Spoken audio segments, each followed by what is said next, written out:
It is 8:05, Big 550 KTRS. Do we have Senator Blunt? Yes, we do. All right, Senator Blunt still wants Carl, to be. how are you this morning? Good, sir. Thank you for joining us. And when we're finally going to keep your feet to the fire, is it true that you are going to run for re-election? You know, I told you you would be among the very first to know, and I'm actually on the way to a manufacturing facility, Unico, in Arnold, Missouri, right now, for the first event in the official re-election campaign, and look forward to being all over the state the next 4 days or so talking about things like manufacturing and healthcare and agriculture and things that can create real opportunities for families and good jobs in the future. Well, we would expect nothing less, you keeping a campaign promise like you did, letting us be one of the first to know that you are going to run for re-election. You have you were a congressman for many years. You're in the leadership. You're in a leadership position now in the Senate. You on the personal side, you must love doing this, right? You know, the opportunity to work for all Missourians, to work in a state as diverse as ours with the opportunities we have, I do like doing it. I like the opportunity to do it. I think I've really been able to do some things, even in a troubled federal government and a troubled Senate, that can make a real difference for our state in healthcare research and trying to treat mental health like all other health. We've been legislatively successful leading those fights, but also in things that look to the future of good jobs, better jobs for families. You know, my mom and dad were dairy farmers. I'm the first person in my family to ever graduate from college, and every day I try to think about how hard my parents worked, understanding that their children could have better opportunities than they have, and I've had those opportunities, and I'm doing everything I can to try to remember hardworking families every day and try to make those jobs and opportunities better than they otherwise might be. In an era where the electorate doesn't like anybody who has even visited Washington, no less has been there for as long as you have, they don't like experience. Quite frankly, I look at it the other way around. Don't we need people who have experience to sort of help us get through some of these difficult issues? Well, that's what we're going to be talking about in the campaign, and clearly there's going to be a new president. I hope a president that I agree with more than I agree with the current administration. What I'm going to be talking about is the things I've been able to get done, as well as the things that we need to be focused on.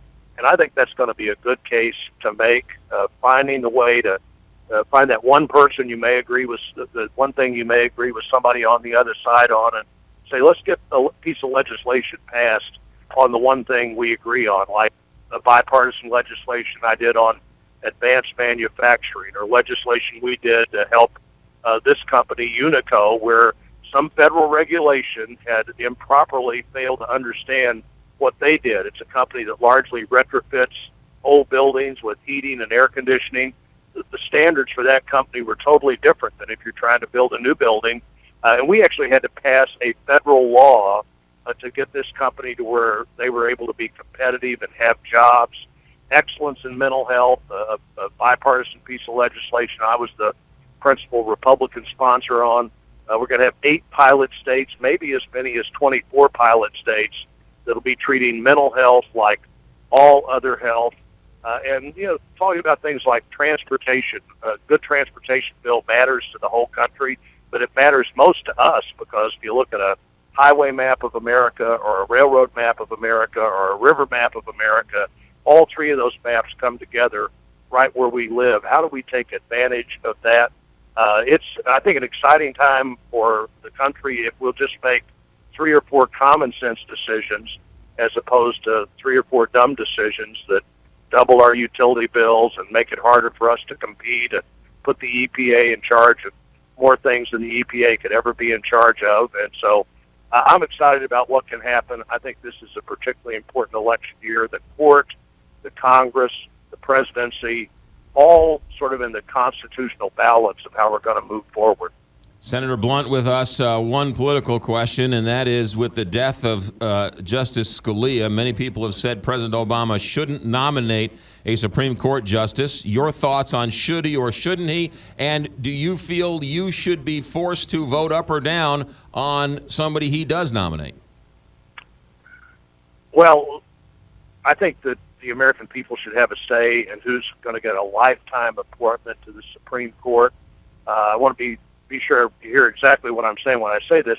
I think the president should nominate somebody. The Constitution says the president nominates judges to the court, and the Senate decides whether those judges are going to be confirmed or not. I don't think we should confirm a judge to this important place for a lifetime appointment this late in this president's time in office. And whether I have to vote on that or not doesn't matter to me. I'm not going to vote I'd be glad to vote on it, but I'm not going to vote to let that happen. I think the American people need to have a say in this. Judge Scalia, who just died, was appointed by Ronald Reagan more than a quarter of a century ago. I don't think we need 3 Obama judges on the Supreme Court for the next 25 years. He's already made 2 appointments.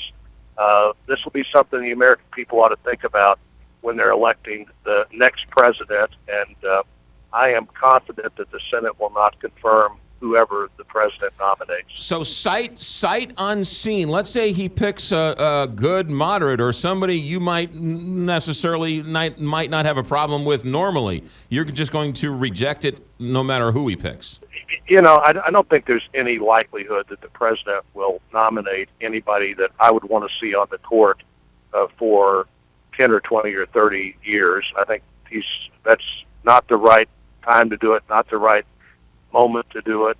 My daughter's a lawyer. Even if he nominated my daughter, I think I would say we need to wait and let the next president make this decision after the American people have decided the direction they want the country to go and the court to go. Let me make sure I heard you correctly.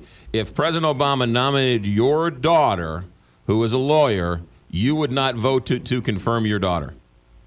No, I just hope the next president would have equally good judgment and nominate her again after the American people have said, here's who we want to make this important decision.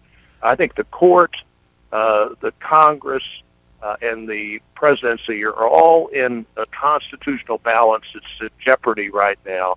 And what happens to this position on the court is important. The American people understand it's important. The president's view of the Bill of Rights, the freedom of religion, the freedom of press, the freedom of expression, the Second Amendment, all have, I think, been highly questionable. That's the reason I was the first Republican to announce I wasn't going to be supporting Loretta Lynch for Attorney General. I was one of 5 Republicans that didn't vote for the current Secretary of Defense, because in both cases I said, are you going to continue to encourage the president to handle his job the way he's been handling it? And they said yes, and I said no. And this would be another case where I believe this president should not be able to make this decision. The American people understand this. It's one of the things they're going to think about when they vote. The president should. This is a two-way process, a two-point process. The president certainly has the right and probably the obligation to nominate somebody. The Senate has an equal responsibility under the Constitution to decide if this is the right person at the right time. I think it's not the right time. Senator Blunt, safe travels throughout the state, and I'm sure we'll be talking to you quite often between now and I've got to come by and pick up my mail here one of these days soon. So yes, you do. All right, thank you. Right, see you. Senator Blunt here, announcing he is going to run for re-election in the upcoming race. And make no mistakes about it, the country will be watching this race, because this is one of the key Senate races that will play a balance in the power in Washington in the Senate. So it's going to get a lot of attention nationally. 8:14 here, Big 550, KT.